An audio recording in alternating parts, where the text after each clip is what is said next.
from the BBC World Service in association with ABC and All India Radio. This is Stumped. Hello and welcome to Stumped, your intercontinental hit of news, features and debate from the quirky world of cricket. I'm Alison Mitchell in the ABC commentary box at Adelaide Oval, venue of the second Ashes Test match between England and Australia. And it has been, well, we'll come to the kind of day it has been in a moment. Adelaide Oval, one of my favourite grounds in the world. And looking out now, the scoreboard is under lights. The crowd have all dispersed. There was another gorgeous sunset with a purpley pink sky. It's going to get even hotter as this week goes on. But Adelaide, what a wonderful place to stay to test cricket. And sitting alongside Ali, Jim Maxwell here with this wonderful view of the ground that Ali's been talking about. A famous cricket ground in all its glory with over 30,000 people watching today. And it was a very tough, grinding, attritional day of test cricket. But the conditions here in Adelaide are set to be pretty warm over the next few days. So we'll see how the pink ball wobbles. But you've got to be dressed for the occasion, as you can see. Yeah, and this is Sunil Gupta for All India Radio New Delhi, where it's actually getting colder by the day, but it's getting hotter by the minute in our cricketing world. Ali, I couldn't help noticing your top with all the flowers on it, because we're having our own mini War of the Roses here. The white ball captaincy and the red ball captaincy. I'm sure you've read a bit about all that happening. Rohit Sharma taking over and Virat Kohli with the test captaincy. So a lot of time, then the vice captaincy, the team selection, Pujara, Rahane, that entire thing.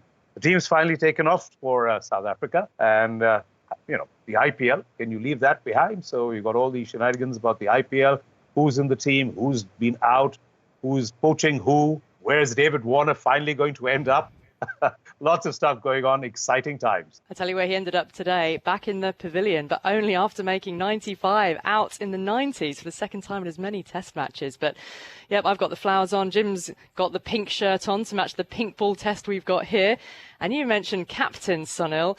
Well, the start of this test match, I haven't known anything like it. Australia suddenly had a different captain walking out to the toss, and it's none other than Steve Smith, the vice-captain, elevated out of nowhere when Pat Cummins was deemed a close COVID contact the night before this match. News only broke around about 10 a.m. local time, with the match starting at 2:30 in the afternoon. Jim, it was an extraordinarily busy start to the day news-wise. Everyone was scurrying to try and find out exactly what had happened, and it turned out that Pat Cummins had been out to a restaurant. Someone who we knew on the next table had flown in, taken the regulation COVID test on arrival into Adelaide, was waiting on that COVID test result, but it turned out to be positive. And that is what scuppered Pat Cummins playing in this match. He's now got to isolate for 7 days. And it very nearly scuppered Mitch Starc and Nathan Lyon, who were in the same restaurant, but they were actually outside. So they were a more casual contact than close contact. And that could have been ridiculously upsetting. I mean, it struck me that the team had absorbed this news by the time we got around to starting the game in the afternoon. And the fact that there was a bit of a delay allowed a reaction that sort of said, OK, this is the news, we've got that, let's take it on board. And the other good thing that probably happened, given that Michael Neser was making his debut as a replacement for Cummins, was that Australia batted. Had they bowled, it may have been a little more challenging than what occurred on the day. But a truly remarkable start to the day. And, we continue to get surprises as this pandemic keeps spiking. Indeed. So, have you ever known anything like that when a captain of all players, I mean, there's been times, sure, where they get last-minute injuries and warm-ups, but to lose the captain so soon to the start of such an important test match? No, I can't really recall. I was thinking about it. You're right about, Rohit Sharma, for instance, about to make his test debut against the West Indies. And I think he sprained a hamstring or something of that sort, and he couldn't play, and somebody else came in. And that delayed his test debut for quite some time. And that's happened quite a few times on the morning of the test match, actually, with a couple of people. But I cannot recall a captain dropping out, and not for a reason like this. I can understand, if he was hit on the head with a ball while fielding or something. But a close COVID contact, we haven't seen the end of this COVID impact, at least for the next year. Well, there was such debate at the start, before the start of this tour, as to England even coming because of the COVID conditions. Jim, has there been any indication that this might result in COVID conditions tightening for the players? Because they are absolutely at the moment allowed to go out for dinner, or admittedly, I think in small groups, so that, should this type of contact happen, you don't wipe out, 6 or 7 players. England would be very, very unhappy, and I'm sure Australia would as well, if there was any sense of trying to restrict, how much the players go out to try and stop this happening again. You've got a dilemma here. On the one hand, most of the premiers in Australia, not all, want there to be a good family environment for Christmas, and they're keen to relax the impositions that have been placed on everybody. And goodness knows what the psychological scars of all this are going to be.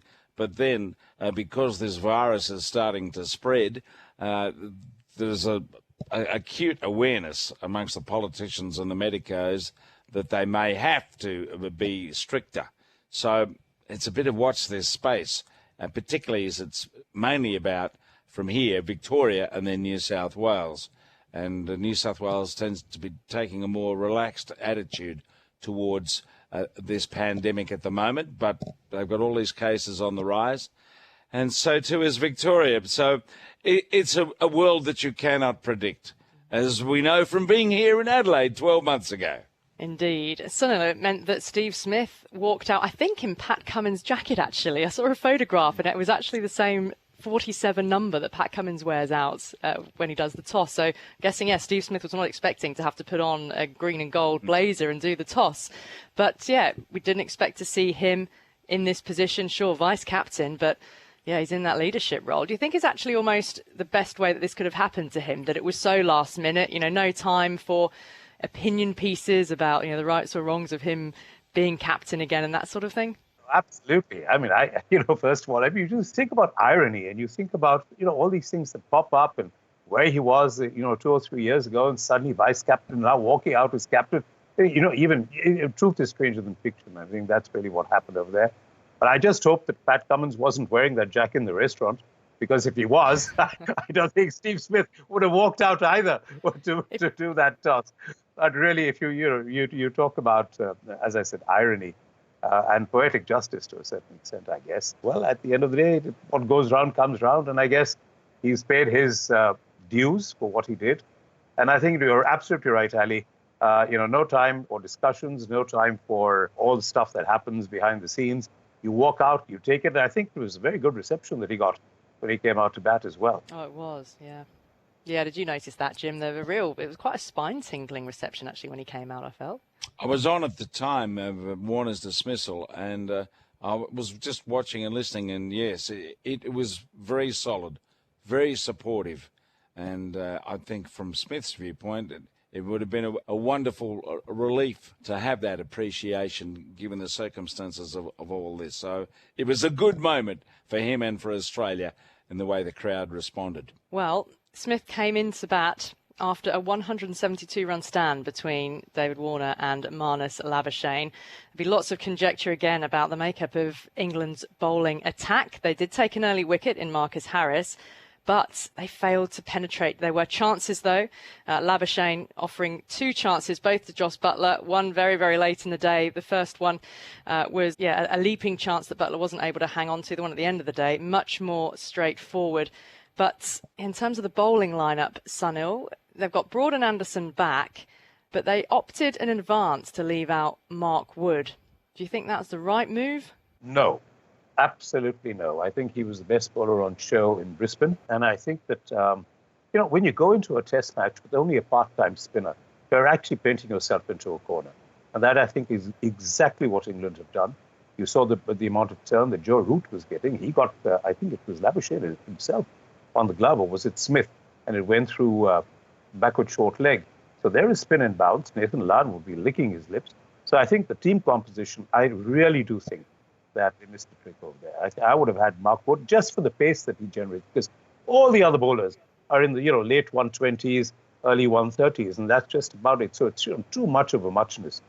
And you need to have variety in your attack. No, but what about Warner's innings, though? Because it was quite a different innings to that we've seen before. I mean, he was struggling with bruised ribs to start with. There was some question about his actual place in the side, but it took him 20 balls to get off the mark. He really had to battle and grind it out, and got only 45 runs in the whole of the morning session. Were you impressed, Jim, with the way he came through his innings, albeit missing out on the 100? It had a bit of Gordon Greenwich about it. Every time you saw Greenwich in Test cricket have a bit of a stumble or an ache in his ankle or something like that, fear the wounded batsman. It was like that for Warner today. It made him more determined. It shows how good a player he is, and his record's there for everyone to look at. But he found a way, and it wasn't easy for him to score. And probably he was suffering some discomfort from the rib tickle up in Brisbane, but he played with so much resolve and judgment. The more his innings went beyond lunch, he freed up and started playing some shots. So I think it was another exceptional performance from one of the game's more talented batsmen. Well, Australia played their first day-night test match. The first was played in 2015 on this ground, and Australia have won every single test match that they have played under lights in Australia since. That is a formidable record. From the BBC World Service, this is Stumped on ABC and All India Radio. Next on Stumped, history will be made this month when the USA welcomes Ireland as the first full ICC member to tour the country. It's a huge step for the USA, fresh from being announced as co-hosts for the T20 World Cup of 2024, the men's that is, alongside West Indies. Ireland will play the first of 2 T20 matches in Florida with 3 one-day internationals over the coming weeks. It's a significant milestone for Team USA and their new Indian-born captain, Monank Patel, who joins us now. Monank, welcome to Stumped. And that's the first time that you've hosted one of the 4 member nations on American soil. So just explain the significance of that to you. Definitely the biggest home series we have ever had before. It's a great opportunity for us to play against Test Nation side.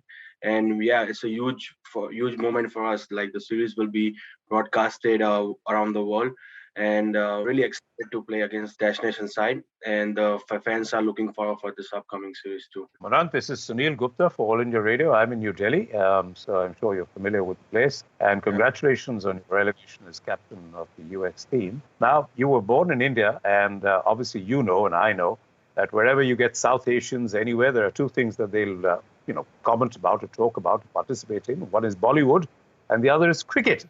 So obviously you found cricket found you. But what were the facilities like when you started the organization, the club cricket, and to get the tournaments set up? I mean, how did you find that? How did you get around that? How did you organize that now that you've got a team that is playing a full ICC member very soon? So I joined USA Cricket back in 2018 when I was eligible to play. And I'm from in New Jersey, and I play for the club. So there are different leagues, and now we just had a national championship held in back in November. So the domestic structure is getting better here, and a lot of young talents and a lot of players have a chance to showcase their talent. And basically, there were like more than 150 players participate in the national championship, including the under-19 players. So the domestic structure is getting very, very strong, and there are a lot of chances for the young talent and a lot of local players to showcase their talent and get a pathway and a chance to represent the country. Can you tell us a bit more about how cricket's profile in the United States has changed in the last 10 years? Apparently you're launching a major league of 6 teams in 2023. Yeah, we just had a minor league, T20 minor league, where 23 different teams participated from all over the country. And there were we can have 4 different players from out of the first class players. And you can also have under 19, under 23 players. So all the age group players were participating in the league. And it was around more than 140 games played overall. And I'm talking about the T20 format. And when it comes to 50 over, we had a national championship for the domestic structure. So overall, it's a very, very great opportunity for the players to play together against each other. And if you see before 2 years, or 3 years, the cricket was not that much which we are playing right now. Right now, we are playing almost 12 months a year. Yeah, Monank, what's the reaction been, the general public reaction? I mean, cricket is obviously not so well known, but now that you've made it to this stage and you hope to qualify for the next T20 in Australia, what's the reaction been knowing that, of course, the US will co-host the T20 World Cup in 2024? That's not very far away. And what infrastructure is there to host this world event? I mean, will there be special cricket stadiums, or will there be, you use a baseball stadium and you set up a pitch over there and refurbish that? How does it work in the US? First of all, it's a great achievement for USA Cricket to host 2024 T20 World Cup with West Indies. Like 1/3 of the games will be played in USA. And as you said, like about the infrastructure, right now there are different grounds already been prepared in different locations. And it's going to help us as a local players and young players where the cricket will grow basically with this opportunity. So that's a great potential launchpad 2024 World Cup for the 2028 Los Angeles Olympics and getting cricket included there. So just generally, what more needs to be done in the US to develop cricket? Right now, it's a process. It's not going to happen within 1 or 2 years, and the process has already been started. Like there are almost more than 50 indoor facilities and outdoor facilities are already started, and the other facilities are already in the process, which will definitely help the youngsters and different players to practice all over the year. Before it was like very seasonal months they used to practice, but now they can practice all over the years. Monank Patel, thank you so much for joining us on Stumped, captain of the USA men's team. Well, that's all we've got time for on this week's Stumped here on All India Radio. Don't forget you can follow us on Twitter. We're at BBCWS Sport and use the hashtag BBC Stumped. And check us out on YouTube as well. Go to BBC World Service YouTube. Thanks to Sunil Gupta and Jim Maxwell, and of course to you all for listening. We'll see you again next week. Bye-bye. Stumped is a BBC sport production for the BBC World Service in association with the Australian Broadcasting Corporation and All India Radio.